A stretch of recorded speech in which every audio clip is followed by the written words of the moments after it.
చూస్ country delight, live better. ఇప్పుడే country delight యాప్ని download చేసుకోండి.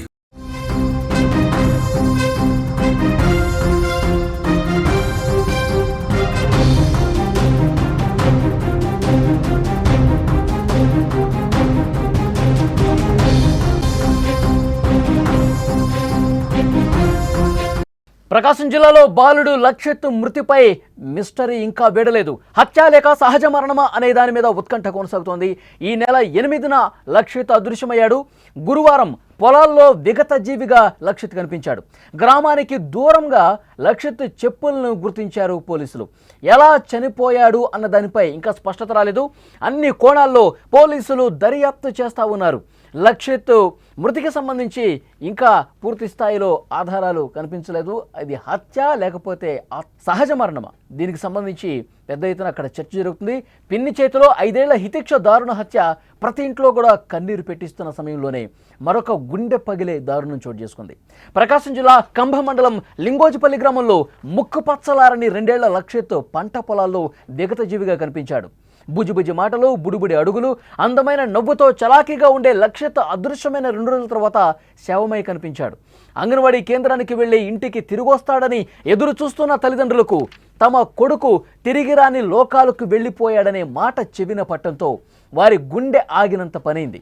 అసలు లక్షిత్ ఎలా చనిపోయాడు అన్నది మిస్టరీగా మారింది.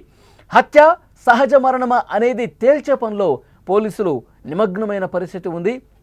ఈ నెల 8వ తారీఖున అంగన్వాడీ కేంద్రానికి వెళ్ళి తిరిగి రాలేదు. బాలుడి ఆచూకీ కోసం తల్లిదండ్రులు, గ్రామస్తులు ఊరంతా వెతికారు. తల్లిదండ్రులు శ్రీను, సురేఖ కన్నీరు మున్నీరుగా విలపిస్తూనే చుట్టుపక్కల గ్రామాల్లో వెతికారు. ఎక్కడ కనపడలా. గురువారం ఉదయం పొలంలో విగత జీవే కనిపించాడు. లక్షిత్ మృతిపై చాలా అనుమానాలు ఉన్నాయి. ఎవరైనా ఎత్తుకెళ్ళి చంపేశారా, లేదా ఎవరైనా గ్రామంలో బాలుడి కుటుంబంపై కక్ష గట్టి ఊరికి దూరంగా తీసుకెళ్లి ఈ విధంగా చేశారా, లేదంటే ఆకలితో చనిపోయాడా? ఈ అన్ని అనుమానాలు కనిపిస్తున్నాయి. బాలుడి ఒంటిపై ఎలాంటి గాయాలు లేవు, కానీ 2 కాళ్ళు కట్టినట్టుగా ఓ తాడు మాత్రం కనిపిస్తోంది. బాలుడి మృతిపై ఇప్పటివరకు ఎలాంటి ఆధారాలు లభించలేదు. బాలుడి మృతదేహానికి పోస్టుమార్టం నిర్వహించిన అనంతరం లభించిన ఆధారాలను బట్టి కేసు వివరాలు అందిస్తామని పోలీసులు చెప్తున్నారు. బాలుడి మృతితో ఆ గ్రామంలో విషాద ఛాయలు అలుముకున్నటువంటి పరిస్థితి ఉంది. లక్షిత్ మృతికి సంబంధించి అనేక అనుమానాలు వ్యక్తమవుతున్నాయి. మంగళవారం రోజు 8వ తారీఖు ఉదయం 11:30 లక్షిత్ కనిపించకుండా పోయాడు. అయితే ఇక్కడ ప్రధానంగా తల్లిదండ్రులు ఆరోపిస్తూ ఉన్నారు. అంగన్వాడీ కేంద్రంలో ఉన్న స్టాఫ్ 5 విద్యార్థులు మాత్రమే ఉంటారు, 5 పిల్లలు మాత్రమే ఉంటారు. అక్కడ 5కి 2 స్టాఫ్ ఉన్నారు. కానీ కనీసం 11:30 ఆ బాలుడు లక్షిత్ అంగన్వాడీ కేంద్రం నుంచి బయటకు వస్తే తల్లిదండ్రులకు అప్పగించాల్సిన బాధ్యత ఆ స్టాఫ్కి లేదా? కనీసం తల్లిదండ్రులకు సమాచారం ఇవ్వాల్సినటువంటి బాధ్యత లేదా? అలా మీ ఇంటికి వెళ్ళిపో అని 2.5 నుంచి 3 సంవత్సరాల మధ్య వయసు ఉన్నటువంటి బాలుడిని, అంత చిన్న బాబుని ఇంటికి వెళ్ళని చెప్పి ఒంటరిగా ఏ విధంగా పంపిస్తారు? ఇది ప్రధానంగా తలెత్తుతున్న ప్రశ్న. అంగన్వాడీ కేంద్రంలో పనిచేస్తున్న స్టాఫ్ నిర్లక్ష్యం కారణంగానే ఈరోజు మా బాబు మాకు దక్కలేదు. ప్రతిరోజు కూడా తల్లిదండ్రులు కానీ ఇంటి పెద్దలు కానీ అంగన్వాడీ కేంద్రానికి వెళ్ళి రిసీవ్ చేసుకుంటారు, బాబుని తీసుకుని ఇంటికి వస్తారు. కానీ అప్పటికి కొంత లేట్ అయింది. వాళ్ళు పేరెంట్స్ కావచ్చు, ఇతర కుటుంబ సభ్యులు ఎవరూ కూడా రాలేదు. రాకపోతే ఇక్కడ స్టాఫ్ ఏం చేయాలి? ఫోన్ చేయాలి. మీ అబ్బాయిని తీసుకెళ్ళండి అని ఫోన్ చేస్తే అప్పుడు వెంటనే వచ్చి తీసుకెళ్తారు.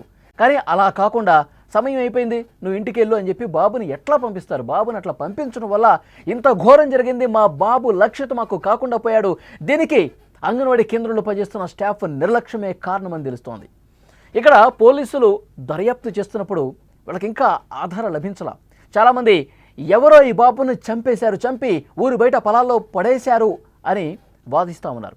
కానీ పోలీసులు మాత్రం దానికి సంబంధించినటువంటి ఆధారాలు ఏవి కూడా లభించలేదు. ఉదయం 11:30 సమయంలో ఆ బాబు బయటకు వచ్చిన తర్వాత అంగన్వాడీ కేంద్రానికి కొద్ది దూరంలో ఒక స్కూల్ ఉంది. ఆ స్కూల్ దగ్గర 4వ తరగతి విద్యార్థి ఉన్నాడు. 4వ తరగతి చదువుతున్నటువంటి ఒక అబ్బాయి కనిపించాడు. పోలీసులు ఇప్పటివరకు ఇచ్చినటువంటి సమాచారం మీకు తెలియజేస్తున్నా. 4వ తరగతి అబ్బాయి చూసినప్పుడు ఎక్కడికి వెళ్తున్నావు బాబు, ఎటు వెళ్ళాలి నువ్వు అని చెప్పి అడిగాడంట. చేయి పట్టుకున్నాడంట. కానీ ఆ 4వ తరగతి బాబు చెయ్యి కొరికేసి నడుచుకుంటూ వెళ్ళిపోయాడంట. వదిలించుకొని కొరికి వెళ్ళిపోయాడంట. ఈ సమాచారం పోలీసులు తీసుకున్నారు. దీని ఆధారంగా అంటే వెతికే సమయంలో మంగళవారం మధ్యాహ్నం నుంచి బుధవారం డ్రోన్ కెమెరాలు పెట్టి వెతికారు. అందరూ కూడా ఆ చుట్టుపక్కల ఊళ్ళలో ఆ ఊళ్ళో అంతా వెతికారు. కానీ ఈ పంట పొలాల్లో 3 కిలోమీటర్ల దూరం, లింగోజిపల్లి నుంచి 3 కిలోమీటర్ల దూరం పంట పొలాల్లో సూరేపల్లికి పరిసర ప్రాంతంలో బాలుడి మృతదేహం కనిపించింది. అయితే ఎవరైనా మంగళవారం రోజే హత్య చేసి ఉంటే, మంగళవారం రోజే చంపేసి పడి ఉంటే కనుక ఆ బాలుడు మృతదేహం కుళ్ళిపోయే పరిస్థితి ఉంటుంది. చాలా వరకు ఆ కుళ్ళిపోయినటువంటి పరిస్థితుల్లో ఆ మృతదేహం కనిపించుంటుంది. కానీ పోలీసులు ఇస్తున్నటువంటి సమాచారం, అక్కడ పోస్ట్ మార్టం స్పాట్లోనే చేశారు కాబట్టి వారు ఇచ్చినటువంటి సమాచారం, మృతదేహం కొంత ఫ్రెష్గా ఉంది, అంటే కొద్ది గంటల ముందే చనిపోయినట్టుగా ఈ మృతదేహం కనిపించింది. కాబట్టి ఇది కొద్ది గంటల ముందే ఇది జరిగింది కాబట్టి హత్య కాకపోయి ఉండొచ్చు, మంగళవారం రోజు హత్య చేసి పడేసి ఉండకపోవచ్చు అని ఒక ఆధారం లభించిన పరిస్థితుంది. సో చెప్పులు కూడా కొంత దూరంగా కనిపిస్తూ ఉన్నాయి.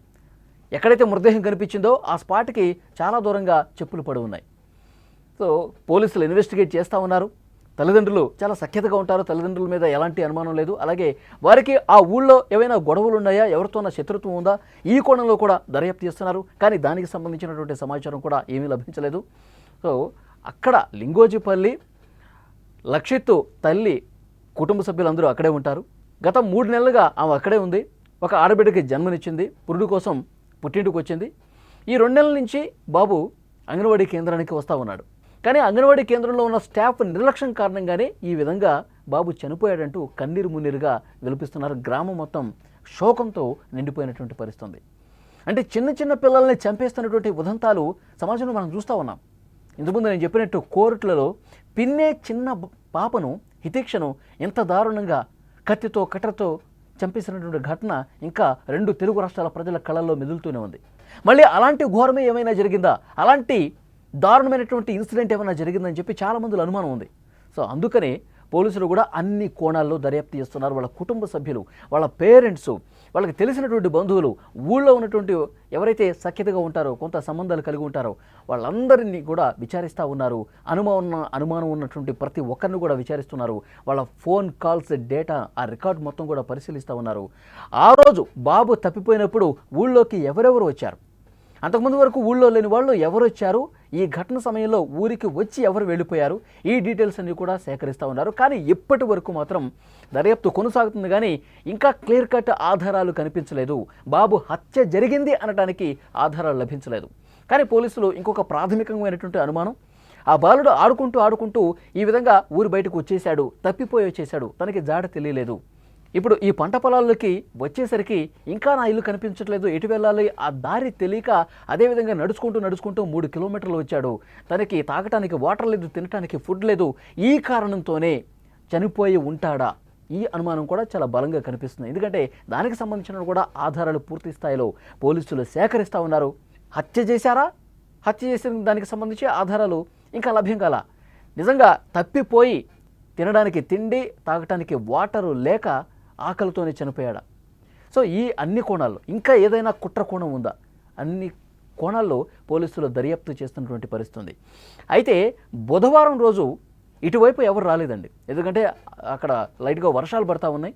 ఆ పంట పొలాల సైడు ముందుగా ఈ మృతదేహాన్ని చూసింది అక్కడ పొలం పనులు చేసుకున్నటువంటి ఒక మహిళ చూశారు. చూసిన వెంటనే సమాచారం అందించారు. మరి బుధవారం రోజు నేను ఇటు రాలేదండి, వర్షం పడుతుంది కాబట్టి నేను ఇంకా పొలానికి రాలేదు కాబట్టి ఈ విషయం నాకు తెలియదు, ఈరోజు వచ్చాను, గురువారం రోజు వచ్చి చూసేసరికి ఇక్కడ కనిపించింది, అందుకే వెంటనే సమాచారం ఇచ్చాను పోలీసులకు అని చెప్పేసి ఆమె చెప్తోంది.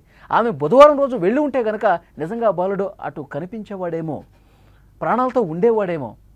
సో ఇది కూడా దర్యాప్తు చేస్తూ ఉన్నారు.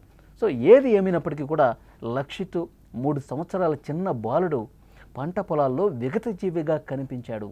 విగతజీవిగా ఉండటం చూసి కుటుంబ సభ్యులు కన్నీరు మున్నీరుగా విలిపిస్తూ ఉన్నారు. అల్లారు ముద్దుగా పెంచుకున్నటువంటి నా కుమారుడు లక్షిత్ నాకు కాకుండా పోయాడు. అంగన్వాడీ కేంద్రంలో స్టాఫ్ ఎవరైతే ఉన్నారో వాళ్ళ నిర్లక్ష్యం, కనీసం మాకు ఫోన్ చేసి సమాచారం ఇచ్చిన మా పిల్లవాడిని మేము తీసుకుని వెళ్ళేవాళ్ళం కదా, అలా గాలికి ఎట్లా వదిలేస్తారు, నీ ఇంటికి వెళ్ళిపో అని చెప్పి అంత చిన్న బాబుని ఎట్లా పంపిస్తారు? ఇది కేవలం అంగన్వాడీ కేంద్రంలో ఉన్నటువంటి ఆ రోజు ఉన్నటువంటి స్టాఫ్ నిర్లక్ష్యం కారణంగానే ఇంత ఘోరం జరిగిపోయిందంటూ గుండెలు బాదుకుంటూ రోధిస్తున్నటువంటి పరిస్థితి ఉంది. పోలీసులు కేసు ఇన్వెస్టిగేట్ చేస్తూ ఉన్నారు, అన్ని కోణాల్లో దర్యాప్తు చేస్తూ ఉన్నారు.